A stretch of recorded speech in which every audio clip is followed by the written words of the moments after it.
Shalom semuanya. Alkitab berkata bahwa Kristus telah mati karena dosa-dosa kita.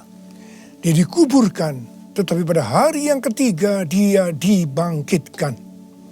Setelah itu selama 40 hari Tuhan Yesus menampakkan diri kepada lebih dari 500 murid-muridnya untuk membuktikan bahwa dia hidup. Dan dengan disaksikan oleh murid-muridnya, Tuhan Yesus terangkat ke sorga. Pesan terakhir Tuhan Yesus kepada murid-muridnya seperti yang tertulis dalam Kisah Para Rasul 1 ayat 8. Tetapi kamu akan menerima kuasa kalau Roh Kudus turun ke atas kamu, dan kamu akan menjadi saksiku di Yerusalem dan di seluruh Yudea dan Samaria dan sampai ke ujung bumi. Kalau saudara adalah murid Tuhan Yesus, berarti pesan ini juga buat saudara dan saya. Setelah Tuhan Yesus terangkat ke sorga, 120 murid-murid berkumpul di kamar loteng di Yerusalem. Mereka melakukan ini karena Tuhan Yesus memerintahkan agar mereka jangan pergi dari kota Yerusalem sebelum diperlengkapi dengan kuasa dari tempat tinggi. Apa yang mereka lakukan? Mereka semua bertekun dengan sehati dalam doa bersama-sama. Artinya mereka berdoa, memuji dan menyembah Tuhan dalam unity siang dan malam. Ini adalah prinsip restorasi Pondok Daud. Setelah 10 hari mereka melakukan itu, pada hari raya Pentakosta, tiba-tiba terdengarlah seperti tiupan angin keras di ruangan itu. Kemudian tampaklah lidah-lidah seperti nyala api, bertebaran dan hinggap kepada mereka masing-masing. Dan mereka dipenuhi dengan Roh Kudus, dengan tanda awal berbahasa roh. Setelah itu mereka dipakai oleh Tuhan untuk menjadi saksinya. Mereka melakukan amanat agung Tuhan Yesus. Peristiwa pencurahan Roh Kudus ini kita sebut sebagai Pentakosta yang pertama. Ku mau hidup seturut kehendak Tuhan. Ku mau memberi semua yang ku dapat berikan. Ku mau cinta Dia lebih dari semua. Ku tak dapat membalas kasih-Nya. Ku mau hidup seturut kehendak Tuhan. Ku mau memberi semua yang ku dapat berikan. Ku mau cinta Dia lebih dari semua. Ku tak dapat membalas kasih-Nya. Ku tak dapat membalas kasih-Nya. Ketika Tuhan Yesus ditanya oleh murid-muridnya mengenai tanda kedatangan Tuhan Yesus kembali dan tanda kesudahan dunia ini, salah satunya Tuhan Yesus menjawab dari Matius 24 ayat 14. Dan Injil Kerajaan ini akan diberitakan di seluruh dunia, menjadi kesaksian bagi semua bangsa. Dan sesudah itu barulah tiba kesudahannya. Jadi Tuhan Yesus akan datang kembali setelah Injil Kerajaan diberitakan di seluruh dunia, menjadi kesaksian bagi semua bangsa. Tuhan Yesus pasti datang kembali. Karena itu Tuhan Yesus memberikan tugas kepada kita, murid-muridnya, untuk menjadi saksi. Yaitu pergi dan menjadikan semua bangsa itu murid Tuhan Yesus. Ini yang disebutkan dengan amanat agung Tuhan Yesus. Untuk melakukan amanat agung Tuhan Yesus tidak bisa dengan kekuatan sendiri, tetapi dengan kuasa yang diberikan Roh Kudus kepada kita. Kalau kita merindukan kedatangan Tuhan Yesus, seharusnya kita melakukan amanat agung dengan sungguh-sungguh. Ada berapa banyak yang merindukan kedatangan Tuhan Yesus? Sebelum Roh Kudus dan dalam Pentakosta pertama dicurahkan, murid-muridnya semua bertekun dengan sehati dalam doa bersama-sama. Hal ini juga dilakukan pada waktu menantikan pencurahan Roh Kudus di Azusa Street, Los Angeles, yang kita sebut sebagai Pentakosta kedua. Saya percaya ini juga berlaku untuk Pentakosta ketiga. Sebelum pencurahan Roh Kudus yang dahsyat dari Pentakosta ketiga, maka umat Tuhan semua harus bertekun dengan sehati dalam doa bersama-sama. Selama beberapa tahun terakhir, saya selalu bertanya kepada Tuhan, Tuhan, bagaimana untuk membuat umat Tuhan semua bertekun dengan sehati dalam doa bersama-sama? Tetapi yang luar biasa, hari-hari ini kita melihat bahwa dengan adanya pandemi COVID-19, Tuhan memaksa kita, umat Tuhan, agar kita semua bertekun dengan sehati dalam doa bersama-sama. Bagi saya, ini adalah tanda bahwa pencurahan Roh Kudus Pentakosta ketiga akan segera terjadi. Hal ini juga dinubuatkan oleh nabi-nabinya, seperti Cindy Jacob, Chuck Pierce, James Goll. Cindy Jacob bahkan bernubuat untuk gereja kita, bahwa akan makin banyak gereja-gereja yang akan ditanam, dan akan banyak muncul murid-murid Tuhan Yesus. Kemuliaan Tuhan akan turun di gereja-gereja ini, dan bahkan mereka, yaitu saudara akan diutus sampai ke ujung-ujung bumi. Sedangkan James Goll melihat bahwa orang-orang di Indonesia sedang catching the fire. Pada saat murid-murid Tuhan Yesus dipenuhi Roh Kudus, tanda awalnya adalah mereka berbahasa roh. Saya rindu agar saudara semua dibaptis Roh Kudus dengan tanda awal berbahasa roh, karena banyak manfaatnya. 1 Korintus 14 ayat 2 berkata, siapa yang berkata-kata dengan bahasa roh, tidak berkata-kata kepada manusia, tetapi kepada Allah. Sebab tidak ada seorang pun yang mengerti bahasanya. Oleh roh ia mengucapkan hal-hal yang rahasia. Karena itu pada waktu kita berkata-kata dalam bahasa roh, kita merasakan hadirat Tuhan. Ada sukacita yang akan memenuhi kita. Seperti yang dikatakan dalam Mazmur 16 ayat 11. Di hadapanmu ada sukacita berlimpah-limpah. Di tengah-tengah pandemi ini, kita perlu mengalami sukacita yang berlimpah-limpah untuk melawan ketakutan, kekhawatiran, kepanikan. 1 Korintus 14 ayat 4 berkata, siapa yang berkata-kata dengan bahasa roh, ia membangun dirinya sendiri. Artinya, manusia roh kita yang akan dibangun.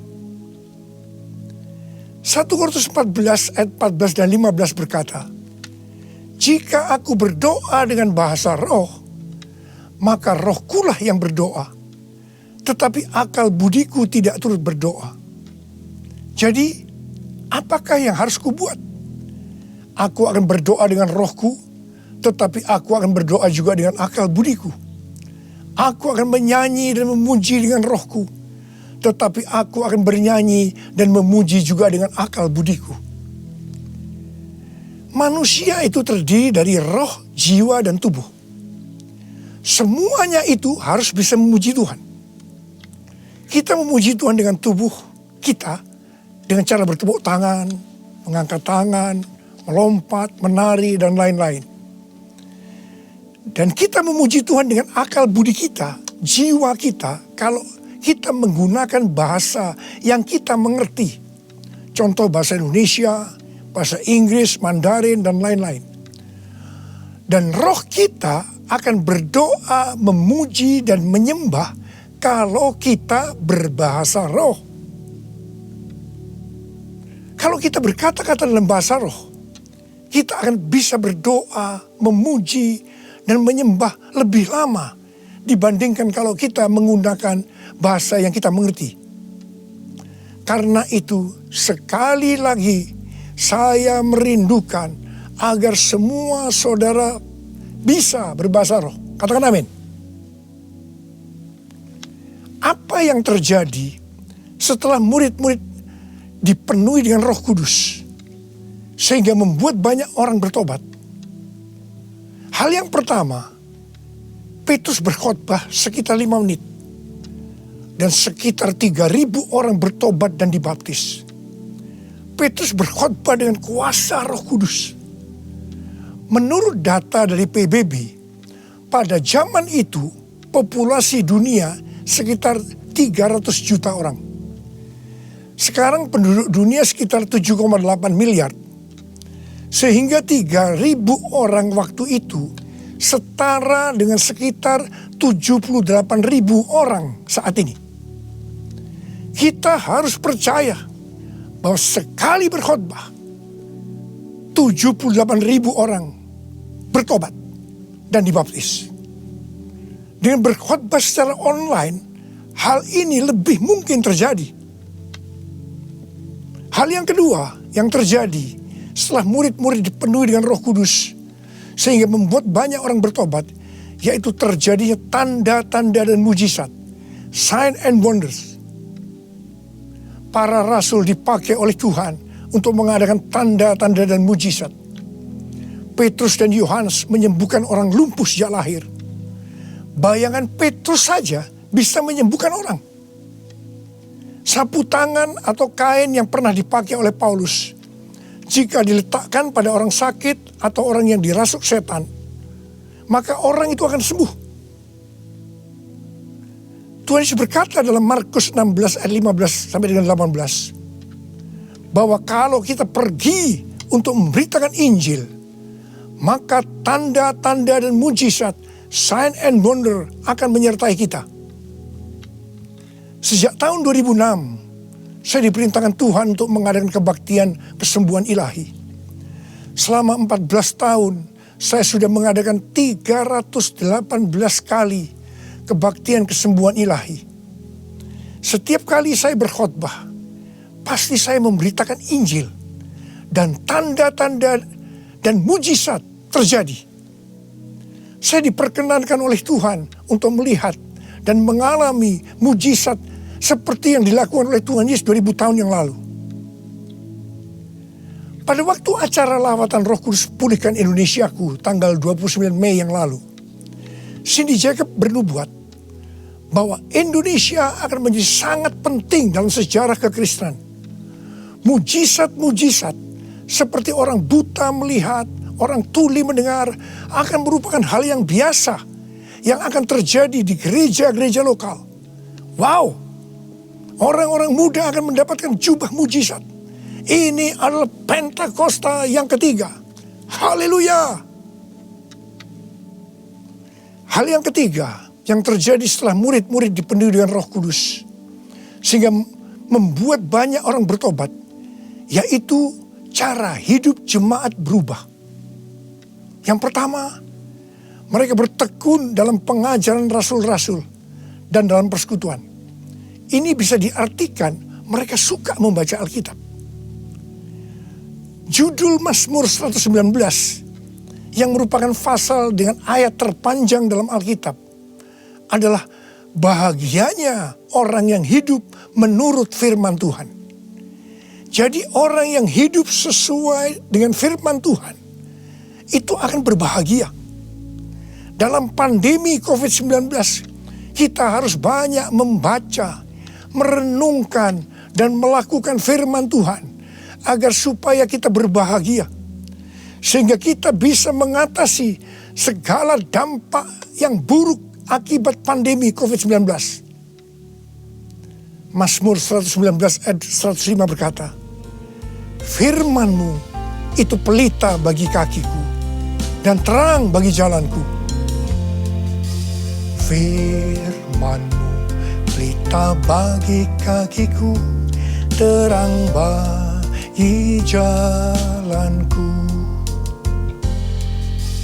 Firman-Mu pelita bagi kakiku, terang bagi jalanku. Waktu ku bimbang dan hilang jalanku, tetaplah Kau di sisiku. Dan takkan ku takut asal Kau di dekatku, besertaku selamanya.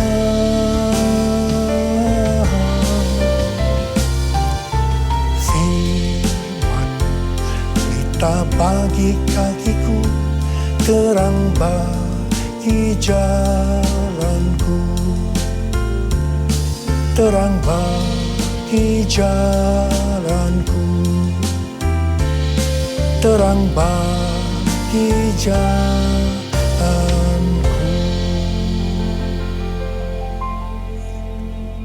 Tuhan memberikan tema tahun 2020 adalah tahun dimensi yang baru.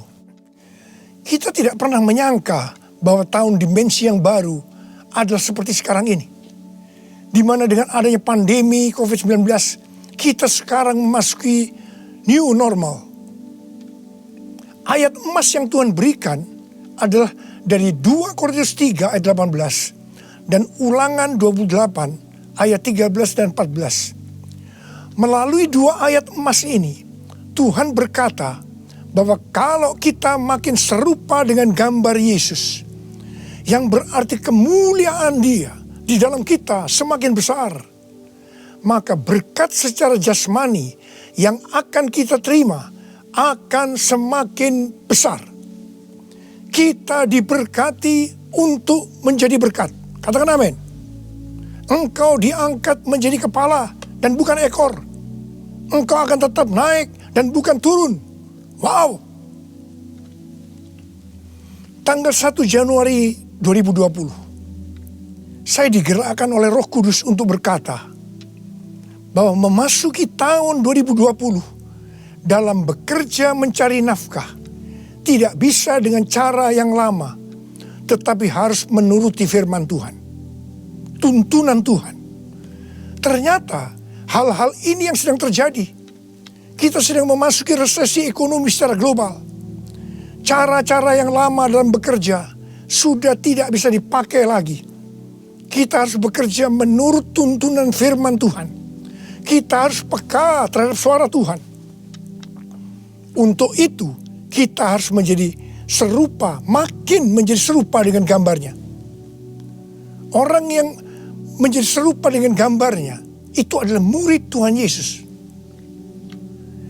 Dengan goncangan ekonomi global yang sedang terjadi saat ini, banyak dari generasi milenial dan generasi Z harus menghadapi kenyataan bahwa betapa rapuhnya budaya mereka dan kehidupan yang dibangun di atasnya.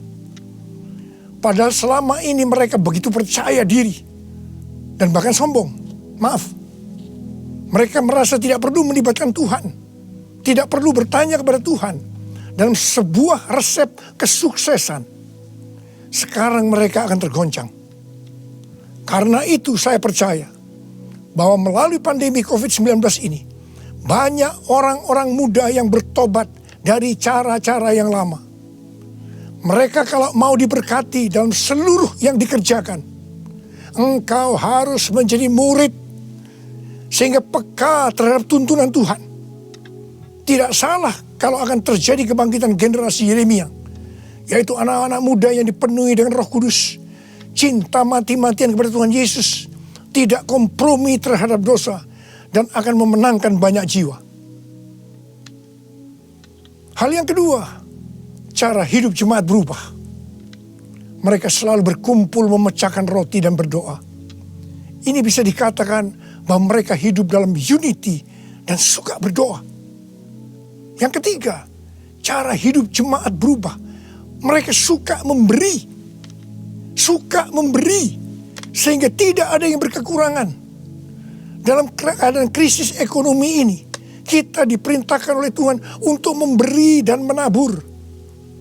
Kisah Para Rasul 20 ayat 35b berkata, adalah lebih berbahagia memberi daripada menerima. Saudara harus saling memperhatikan mereka-mereka yang ada di kul-kul. Cara hidup jemaat berubah. Mereka selalu bergembira dan dengan tulus hati sambil memuji Allah. Jadi, mereka semua suka membaca Alkitab, suka berdoa, unity, suka memberi, suka memuji Allah dengan gembira dan tulus hati. Dan dikatakan mereka disukai semua orang. Dan tiap-tiap hari jumlah orang yang diselamatkan bertambah. Haleluya! Haleluya!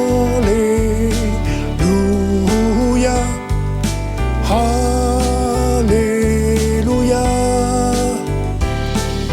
Haleluya! Haleluya! Haleluya! Haleluya!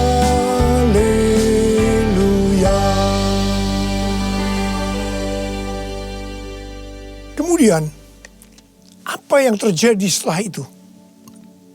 Goncangan terjadi. Aniaya yang hebat terjadi kepada orang-orang percaya di Yerusalem. Selain rasul-rasul, mereka semua harus lari ke seluruh daerah Yudea dan Samaria. Dan pada akhirnya ke ujung bumi. Mereka selama ini berada di zona nyaman di Yerusalem. Mereka biasa berkumpul dalam unity, membaca Alkitab, berdoa, dan memuji bersama-sama dengan sukacita. Suka memberi, sehingga tidak ada yang berkekurangan. Mereka berpikir menjadi orang Kristen hanya seperti itu. Mereka lupa bahwa mereka harus pergi menginjil. Caranya bagaimana? Aniaya diizinkan oleh Tuhan.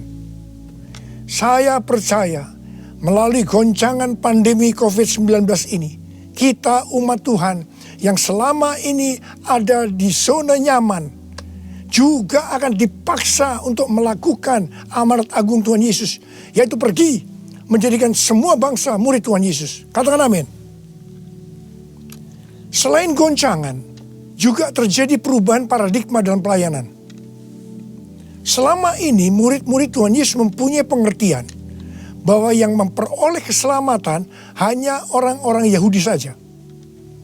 Tetapi dengan adanya pertobatan dari Kornelius yang bukan orang Yahudi, dan Roh Kudus turun ke atas mereka dan mereka berbahasa roh. Dengan perdebatan yang cukup panjang, akhirnya lewat kesaksian Petrus, para rasul dan seluruh orang percaya di Yudea dapat menerima bahwa keselamatan bukan hanya untuk orang Yahudi saja, tetapi untuk semua bangsa, termasuk bangsa Indonesia. Katakan amin. Dengan adanya pandemi COVID-19, kita juga mengalami perubahan paradigma dalam pelayanan kita. Yang tadinya kita beribadah di gedung gereja, kita berkumpul bersama-sama, bisa berjabatan tangan, saling berpelukan, menyatakan kasih kita, melakukan penumpangan tangan. Sekarang berubah total menjadi ibadah online. Bahkan ada yang tidak bisa melakukan online, sehingga tidak bisa beribadah. Kita memasuki new normal dan tidak bisa melakukan seperti hal-hal di atas.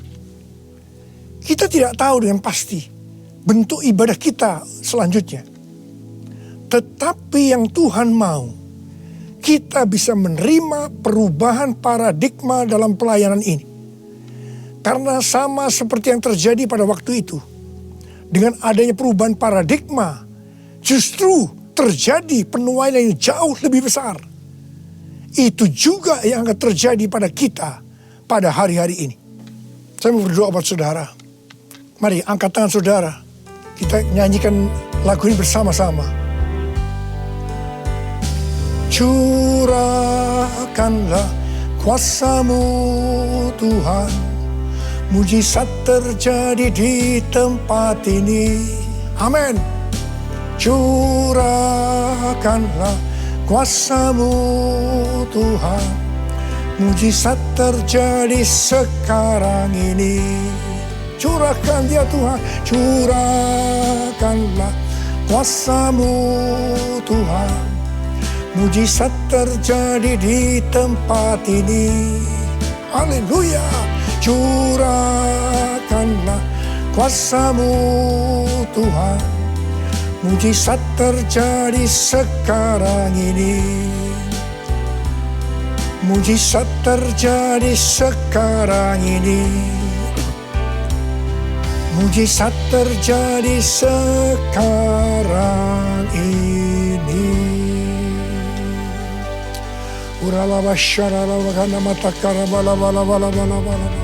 Mari kita berbahasa roh, saudara. Kita berbahasa roh, saudara.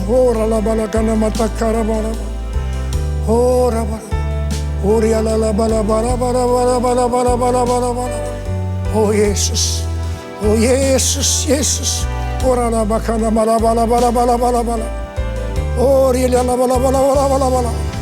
Mujizat terjadi di tempat ini sekarang ini. Jamah anak-anak-Mu ya Tuhan. Mereka yang sakit disembuhkan oleh Tuhan. Yang terdampak oleh krisis ekonomi dipulihkan oleh Tuhan. Terima berkat Tuhan. Mujizat terjadi dalam hidupmu saat ini. Sembuh dalam nama Yesus. Sembuh dalam nama Yesus. Engkau akan dicukupkan, malah berkelimpahan di dalam segala hal. Terima. Tuhan, curahkan kuasa-Mu. Pakai anak-anak-Mu semua nih Tuhan. Menjadi saksi-Mu. Melakukan amanat agung Tuhan Yesus.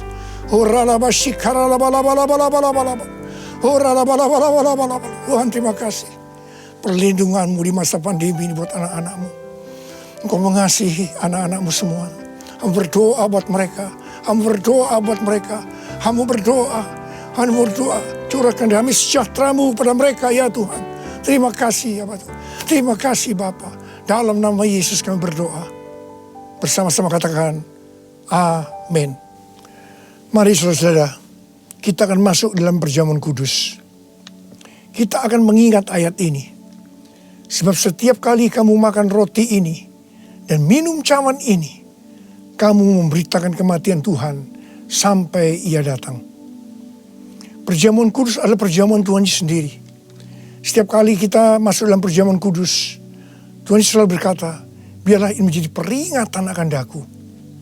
Karena itu mari, arahkan hati saudara kepada kebaikan Tuhan. Kita akan mengingat kebaikan Tuhan. Mari tundukkan kepala. Tuhan, siapakah kami ini sebelum kami mengenal Engkau? Kami semua orang berdosa. Upah dosa adalah maut, mati. Tapi Engkau yang tidak berdosa telah dijadikan dosa oleh karena kami. Engkau harus turun dari surga mulia, mati kami dengan penderitaan yang luar biasa. Sungguh betapa baiknya Engkau ya Tuhan. Engkau jadikan kami sebagai anak-anak-Mu. Engkau tuntun, Engkau bela, Engkau lindungi. Engkau tegur kalau kami salah. Engkau sembuhkan kami. Tuhan, itu Engkau ya Abah. Itu Engkau. Saudara, Tuhan akan memberkati saudara melalui perjamuan kudus. Tapi Tuhan mau kita makan dan minum dengan cara yang benar. Oleh karena itu sekarang masing-masing berdoa. Introspeksi. Lihat keadaan dirimu masing-masing. Jangan menyimpan dosa. Kalau saat ini Tuhan ingatkan ada dosa yang harus diselesaikan, langsung minta ampun. Katakan ampuni saya Tuhan. Ampuni saya Tuhan. Tuhan ampuni anak-anak-Mu Tuhan. Ampuni anak-anak-Mu ya Tuhan. Layakkan kami untuk masuk dalam perjamuan kudus hari ini. Betapa baiknya Engkau ya Tuhan di tengah-tengah pandemi ini. Engkau terus menyertai kami anak-anak-Mu. Terima kasih Bapa. Kami akan masuk dalam perjamuan kudus dengan hati yang penuh ucapan syukur. Dalam nama Yesus. Amin. Sekarang mari angkat roti di tangan kanan saudara tinggi-tinggi. Sebab apa yang telah kuteruskan kepadamu telah aku terima dari Tuhan. Yaitu bahwa Tuhan Yesus pada malam waktu Ia diserahkan mengambil roti. Dan sesudah itu Ia mengucap syukur atasnya. Dia memecah-mecahkannya dan berkata, inilah tubuhku yang diserahkan bagi kamu. Perbuatlah ini menjadi peringatan akan aku. Selain kasih Tuhan, bukankah roti yang kita pecah-pecahkan ini adalah persekutuan kita dengan tubuh Kristus? Mari kita makan dalam nama Yesus.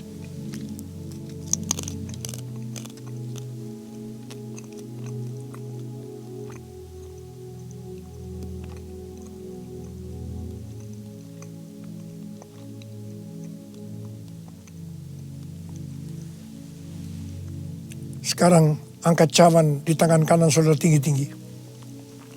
Demikian juga ia mengambil cawan sesudah makan lalu berkata, cawan ini adalah perjanjian baru yang dimeteraikan oleh darahku. Perbuatlah ini setiap kali kamu meminumnya menjadi peringatan akan aku. Sudah dikasih Tuhan, bukankah cawan pengucapan syukur yang atasnya kita ucapkan syukur adalah persekutuan kita dengan darah Yesus? Mari kita minum dalam nama Yesus.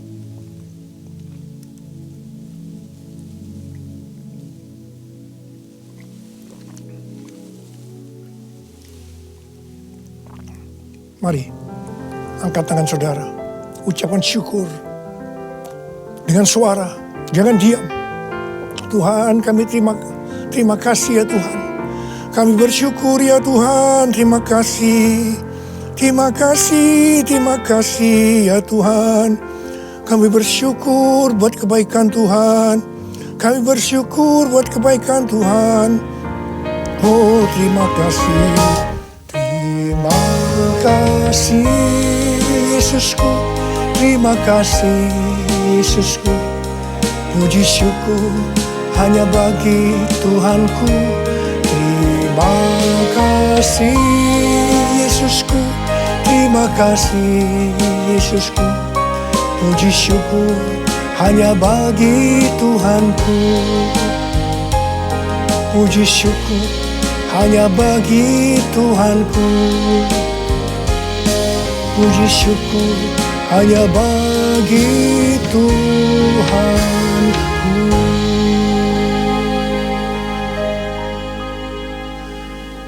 Angkat tangan saudara, terima berkat Tuhan. Pulanglah dengan berkat Tuhan. Kasih karunia yang berlimpah-limpah daripada Allah Bapa di dalam anak yang tunggal Yesus Kristus.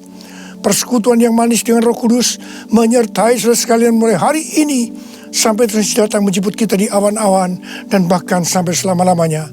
Yang percaya bersama-sama katakan amin.